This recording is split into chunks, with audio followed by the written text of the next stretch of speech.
Minus 3 weeks to the opener. Talking Michigan football. We've got Isaiah Hull on the line, a hosted Lockdown Wolverines, and of course, Wolverines Wire as well. Isaiah, how you doing today? Doing excellent, man. Lord's blessed me. I'm excited that football's coming back. As far as Michigan's concerned, not to jump the gun, just need to see it, man. At this point, like, let's stop talking about it and let's see it. You know, that's kind of where I'm at. Absolutely. I think everybody's on board with you there. College football's got the longest off season, and the more we just talk and talk and talk, at some point, it's just, man, let's get to the games opening weekend. And fortunately, unlike recent Michigan schedules, you get that test in week 2 with the trip to Oklahoma. So that should be interesting as well. Mm-hmm. Let's start with the obvious question of Bryce Underwood. And this guy, the ceiling is unlimited. There may not be a ceiling per se, but what's going to be expected of him? What do you foresee as maybe, especially considering how Michigan approaches offense, whether he just needs to be a game manager, and as long as he is just reading defenses and making the right throw and progressing throughout the season, that is good enough. I'm sure that you appeared with our mutual friend Steve Dace on his show yesterday, and I know that he and I have a same because we've talked, right?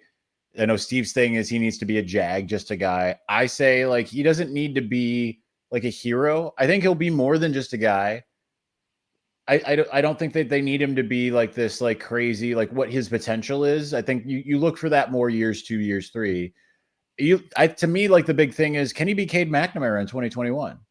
That's the big thing. And like, for someone with his talent, I don't think that's asking a ton. Like, that is asking a lot of a general guy, because it took Cade McNamara 3 years to get to that point, right? Like, it took him to the point where he wasn't turning the ball over. He knew how to adjust protections and things of that nature.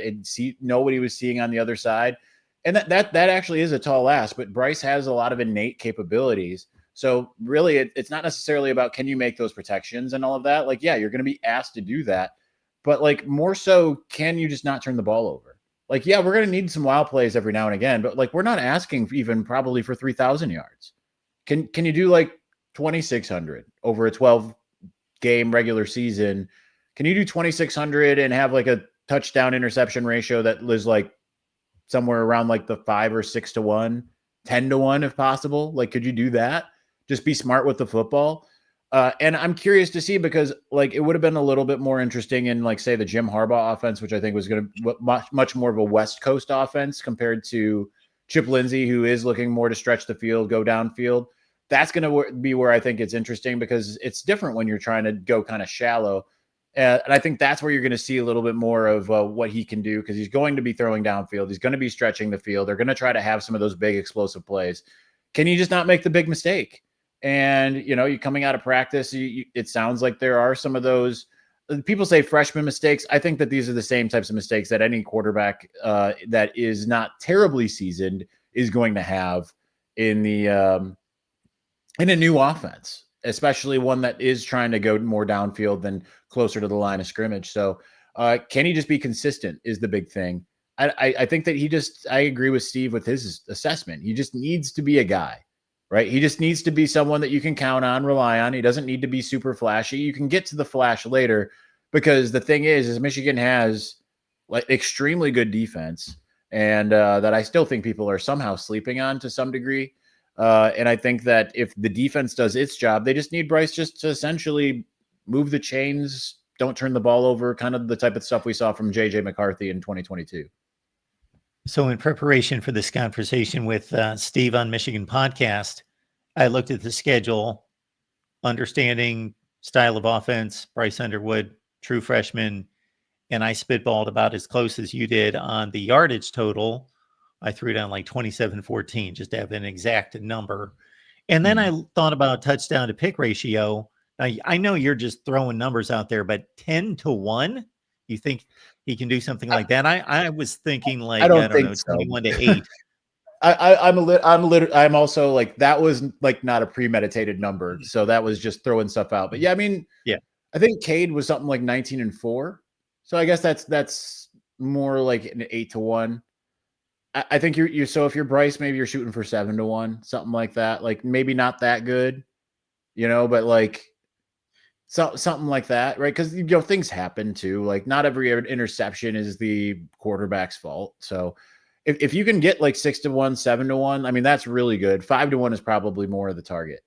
I think that would be a really good place for them to be. And Isaiah, I'm also thinking about how do we arrive at these statistics? Because for Bryce Underwood to be, again, we'll use that term, a jag, is different than Cade McNamara being a jag, for one thing, because we would still hope to see Bryce Underwood show those glimpses of greatness this season, not just he's Cade McNamara. So those are going to look very different. Now, the final results in regards to the stat sheet may look similar, but you don't want 90% completion percentage, 4 TDs, no picks against New Mexico, and the bottom dregs of the Big Ten, and then hiccups against the better teams on the schedule. You'd like to see a more even, low 60%, and he's getting the job done. He's limiting the interceptions against the good teams, and it's not this uneven performance. Mm-hmm. I think though, like Cade McNamara might have looked like just a guy, but that was kind of his ceiling, right? So like that was superhero Cade McNamara. So I think like when I say Cade McNamara, like let's just say 2021 Michigan offense, right? Because you had JJ coming in and making some of those types of plays that you hope to see Bryce make. Like Cade made a few, JJ made more even as a true freshman, right? Like he came in week 1, had that scramble, cross body, cross field throw, hitting a streaking Dalen Baldwin down the sideline, hit Dalen Baldwin with another down the sideline in the breadbasket throw against Wisconsin in week 5. Had the big touchdown against actually it was kind of more of the block that he had, but like he had a couple really big plays in the Big Ten championship game, had some nice plays there too. I think when you combine the two quarterbacks that they, what they had in 2021, that's what you're hoping he can be, because he does have that higher ability, like JJ McCarthy. People that are close to Bryce who have seen both, people who have been in the room with both, will actually tell you that he's essentially where JJ McCarthy was. If I'll give you the more moderate one, which still sounds crazy.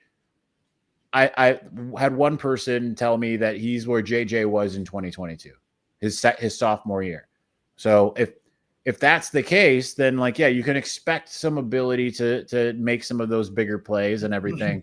But you mostly just want to kind of keep it like, Michigan's not the idea, as much as they say we want to be explosive, we can throw it 40 times a game, all that kind of stuff. Like they're generally very conservative. Will Chip Lindsey be that? I don't know, right? Because he's kind of had places where he's been very aggressive and places where he's been very conservative. He started off in the air raid and eventually settled into what you saw the last couple of years at North Carolina.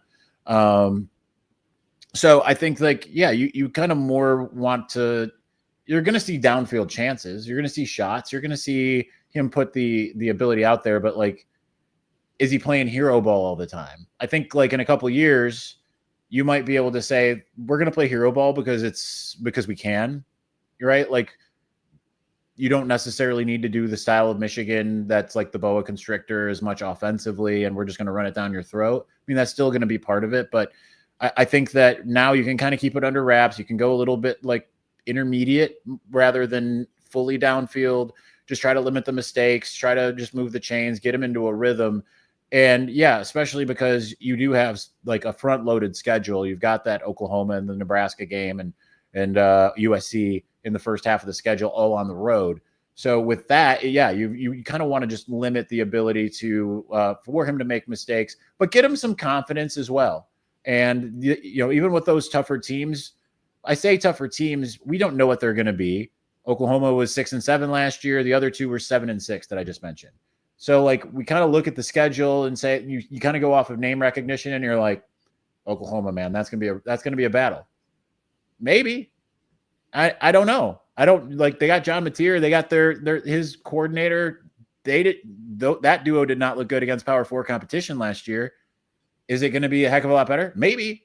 right? Is Oklahoma really a ranked team? Maybe. Is Michigan a ranked team? Maybe. I guess like at this stage, you kind of like, you don't know, but I feel more confident about what Bryce has in his arsenal and more confident in what Michigan has as a holistic team, because we've seen it with these guys already in, if nothing else, the ReliaQuest Bowl last year.